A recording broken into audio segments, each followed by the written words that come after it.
출애굽기 제1장.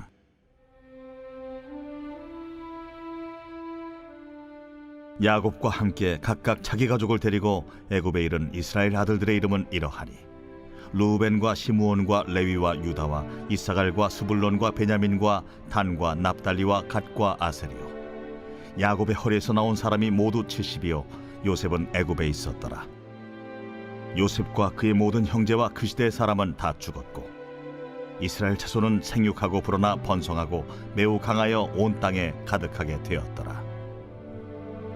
요셉을 알지 못하는 새 왕이 일어나 애굽을 다스리더니 그가 그 백성에게 이르되 이 백성이 이스라엘 자손이 우리보다 많고 강하도다. 자, 우리가 그들에게 대하여 지혜롭게 하자. 두렵건대 그들이 더 많게 되면 전쟁이 일어날 때 우리 대적과 합하여 우리와 싸우고 이 땅에서 나갈까 하노라. 감독들을 그들 위에 세우고 그들에게 무거운 짐을 지워 괴롭게 하여 그들에게 바로를 위하여 국고성 비돔과 라암셋을 건축하게 하니라.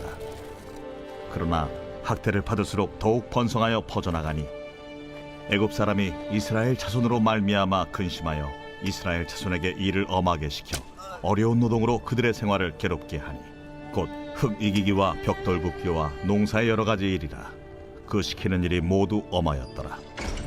할렐루야. 오늘도 함께 가정 예배를 드리는 우리 사교구 성도님들 주님의 이름으로 축복하고 또 환영합니다.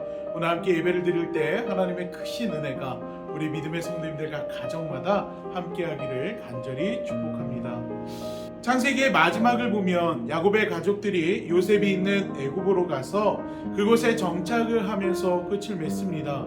하지만 출애굽기의 시작을 보면 전혀 다른 내용으로 이스라엘 백성들의 삶을 이야기하고 있죠. 세월이 흐르고 요셉을 전혀 알지 못하는 애굽의 왕이 이스라엘 백성을 박해하는 내용이 바로 출애굽기의 첫 내용입니다. 그런데 이스라엘 백성들이 겪게 되는 고난을 보면 그 이유가 조금 아이러니합니다. 애굽의 왕이 이스라엘 백성들을 두려워하면서 힘으로 그들을 누르고자 박해가 시작된 것입니다. 보통 힘 있는 자가 약한 자를 지배하는 것이 힘의 논리인데 애굽의 바로 왕은요 정반대의 모습을 보여주고 있습니다. 영적으로 보면 이 이상한 모습들이 우리에게도 동일하게 일어나고 있습니다. 성경을 보면 마귀가 삼킬 자를 찾아 오는 사자와 같이 다님을 경고하고 있고 또 악한 귀신이나 영들이 믿음의 사람들을 시험하거나 고난 혹은 역경을 주는 내용들을 우리가 볼 수가 있습니다. 다시 말해 믿음의 그리스도인에게도 악한 영들이 하나님의 자녀로 살아가는 것을 방해하는 일들이 일어나고 있다라는 것입니다. 저는 오늘 본문 말씀을 통해서 이 부분을 함께 나누고자 합니다. 믿음의 그리스도인으로서 당하는 고난, 그 고난 속에서 우리가 무엇을 바라보고 무엇을 의지해야 하는지, 또 그렇게 될 때 어떤 은혜가 우리 안에 있는지 함께 살펴보도록 하겠습니다. 앞에서 말씀드린 것처럼 이스라엘 백성들은요 그들을 두려워하는 애굽의 바로왕으로 인해 모진 고난을 당하게 됩니다. 바로왕은요 이스라엘 백성들이 강제 노역을 통해서 억압하기 시작합니다. 또 곡식을 저장하기 위해서 비돔과 라암셋을 건설하면서 이 이스라엘 백성들을 동원했고 이로 인해서 이스라엘 백성들은 혹독한 노동에 시달려야만 했습니다. 그러나 그들이 억압을 당할수록 하나님은 그들을 더욱 번성하게 하셨습니다. 이처럼 하나님이 이스라엘 백성들에게 복을 주신 이유는요 아브라함과 맺은 약속 때문이었습니다. 하나님은 창세기에서 아브라함에게 그의 후손을 하늘의 별과 같이 창대하고 번성하게 해주시겠다고 약속하여 주셨죠. 그리고 그 약속을 하나님은 이스라엘이 처한 상황과 관계없이 이루어 주시고 있는 것입니다. 어떻게 보면 먹고 살기 힘든 시기에 하나님은 왜 자녀를 그렇게 많이 허락해 주셨을까라는 의문이 들 수도 있습니다. 저 같은 경우에도요 예전에 제 친구와 크게 다툰 적이 있습니다. 결혼을 하고 둘째를 갖고 친구들에게 저는 정말 너무 좋아서 둘째 소식을 전했거든요. 근데 제 친구 중에 한 명이 제게 정말로 무책임하다라고 이야기를 하더라고요. 쉽게 말해서 대책 없이 애만 낳는다라는 것이었습니다. 제 친구의 논리는요 현재 생활도 어려운데 어떻게 아이를 더 낳을 수 있느냐는 것이었습니다. 한 명의 아이를 키우는데 돈이 얼마나 많이 들어가는데 제대로 해주지 못할 거면 낳지도 않는 것이 맞다라고 하는 것이 제 친구의 주장이었습니다.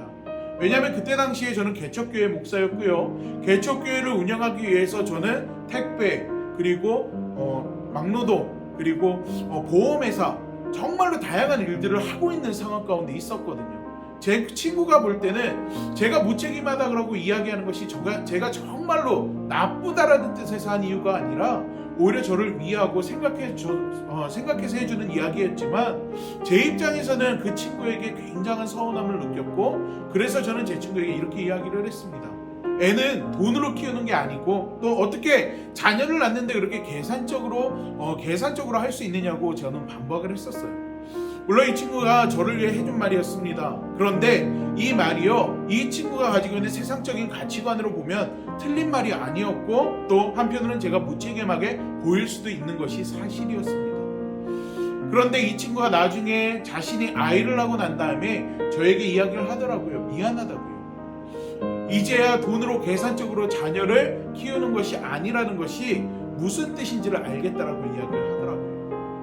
여러분, 이스라엘 백성들도 마찬가지입니다. 비록 그들의 상황은 힘들었지만 강성해지는 이스라엘을 바라보는 바로의 시선은 우리보다 많고 강하다는 것이었습니다. 물론 이로 인해서 그들의 삶이 힘들어진 것도 사실이지만 학대를 받는 중에도 더 흥왕해지는 것, 하나님께서 약속하신 자녀의 축복을 주시는 것, 민족이 늘어나게 하시는 것, 이것은요 하나님의 백성을 향한 하나님의 은혜였고, 또 아브라함에게 하신 약속의 성취였으며 하나님이 이스라엘 백성들과 함께하고 있음을 나타내는 증거라는 것입니다.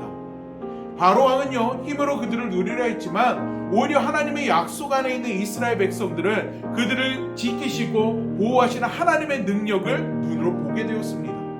그리고 이후에 나오는 말씀들을 보면은요 우리가 잘 아는 10가지 재앙, 그 대표적인 사건이라고 할 수 있겠죠. 사랑하는 믿음의 성도 여러분, 우리도 마찬가지입니다. 우리가 이 땅에 속해 살아갈 때 우리 삶에도 수많은 문제와 시험과 역경이 있을 수 있습니다. 하지만 그 상황에서 하나님께서 우리를 지키시고 보호하시며 축복해 주시겠다라고 말씀하신 성경 속에 우리를 향한 약속, 그 약속들을 기억하고 또 믿는다면 그 약속이 우리 삶의 능력이 되고 역사가 되고 은혜가 될 줄로 믿습니다. 하나님은요 고난 중에 있는 당신의 백성에게 두려워하거나 염려하지 말라라고 분명하게 말씀하십니다. 때문에 우리는요 그 어떤 고난이 우리 삶 가운데 있다 할지라도 웃을 수 있고 또 담대할 수 있는 것입니다. 코로나로 인해 힘들다라는 말을 많이 듣게 되는 요즘입니다. 또 문제가 해결되면 또 다른 문제가 생기고, 기도의 제목이 해결되면 또 다른 기도의 제목이 생긴다는 말도 종종 듣게 됩니다. 왜 하나님께서 내게 이러한 역경과 고난을 주실까 의문이 들 때도 있습니다. 하지만 하나님께서 사랑하는 우리 믿음의 성도 여러분, 그러한 생각이 들 때마다 하나님의 약속을 기억해야 될 줄로 믿습니다.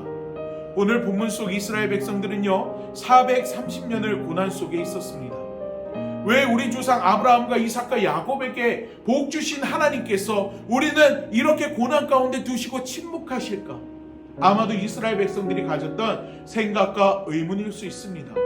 하지만 그렇다고 해서 이스라엘 백성들이 하나님의 존재를 부정하거나 그 약속을 의심하지 않았습니다. 오히려 그들의 삶이 힘들며 힘들어질수록 하나님을 의지했고, 그들의 삶이 억울하며 억울할수록 하나님을 향해 부르짖었습니다. 그리고 그들의 삶에 희망이 없다라는 것이 느껴질 때마다 하나님의 구원을 바랬습니다. 그 결과 출애굽기 3장 7절로 10절의 말씀을 보면은요 모세에게 이스라엘 백성들의 고통을 분명히 보고 그들의 부르짖음을 듣고 그 근심을 알고 그 부르짖음이 상달되었고, 또 그로 인해서 애굽에서 인도해 내시겠다라고 말씀하시는 하나님을 볼 수가 있습니다. 하나님께서 사랑하시는 우리 믿음의 성도 여러분, 하나님은요 우리를 고난 속에 홀로 두시는 분이 아님을 기억하시기 바랍니다. 오히려 그 순간 우리의 믿음이 약해지고 하나님의 존재의 유무가 의심이 되는 그 순간 속에서 악한 영들의 영적 싸움에서 승리할 수 있는 우리의 믿음의 성도님들이 되시기를 간절히 축원합니다. 하나님이 하신 약속을 붙들고 또 이스라엘 백성들처럼 하나님을 향해 부르짖음으로 그 약속을 붙잡고 의지함으로 믿음의 승리를 이루는 여러분이 되시길 간절히 축복합니다. 하나님의 백성은 고난을 통해 놀라운 복을 경험합니다. 약속을 지키시는 하나님은요, 언제나 우리 믿음의 성도님들과 함께하고 계시고 또 구원을 베풀어 주실 줄로 믿습니다. 우리 기도하겠습니다. 하나님, 우리가 전혀 예상하지 못한 삶의 힘듦과 역경과 문제들이 계속해서 우리의 삶 가운데 넘쳐납니다. 하나의 문제를 해결하고 나면 또 다른 문제가 생겨지고, 하나의 기도의 제목이 해결되고 나면 또 다른 기도의 제목이 생기는 것이 우리의 삶입니다.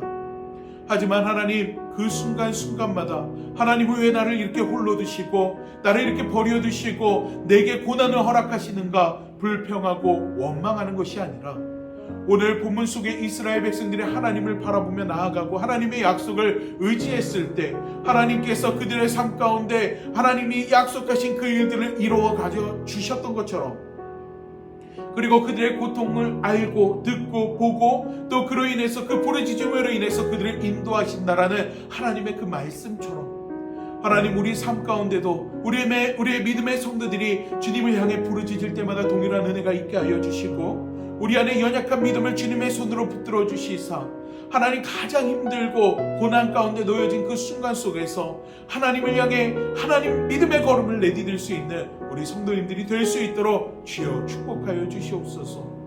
오늘 함께 예배를 드리는 우리 성도님들의 각 가정마다 하나님의 크신 은혜와 능력이 함께함으로 그 삶의 자리 환경 속에 있는 모든 문제들이, 모든 기도의 제목들이 해결되어지는 놀라운 은혜와 역사가 있기를 간절히 바라고 원하며 능력의 주 우리 예수 그리스도의 이름 붙들고 간절히 기도하옵나이다.